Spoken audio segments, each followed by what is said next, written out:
The 6 key areas that led to their downfall can lead to your downfall as an individual. These organizations, for the most part, had too much of a short-term focus, much more of an inward focus, and not enough external focus on looking for possibilities and opportunities, as well as hazards and challenges. They were very complacent, and they would cling to the status quo. And there was too much of an emphasis on managing the business versus leading the business. They were also quite reactive and very much averse to risk. These are 6 key areas that, as individuals, we all need to really be aware of and be cognizant of. We need to all, no matter what your title is or what your job description, we all need to view ourselves as leaders, because you are, in fact, the leader of your life, your career, and your destiny. Nobody's going to do that for you.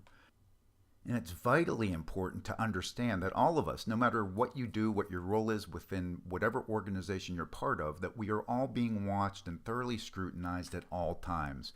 Everything that we do, everything that we say is being evaluated and scrutinized.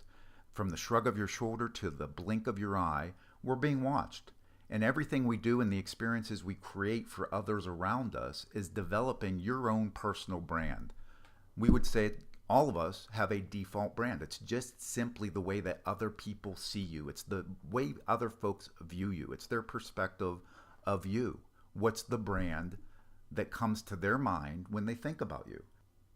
With that understanding, just consider these questions. Are you completely, absolutely certain how your employees view you, if you're a supervisor, manager, or leader? Are you completely, absolutely positive how your colleagues view you within your organization? What about your boss, your manager, your supervisor? Are you certain how that person sees you? What about your external and internal customers? How do they view you? And finally, how do your friends and family truly view you?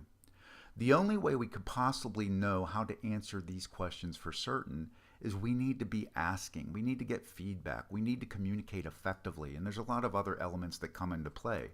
If you're not doing that, you would have what we call a biased reality.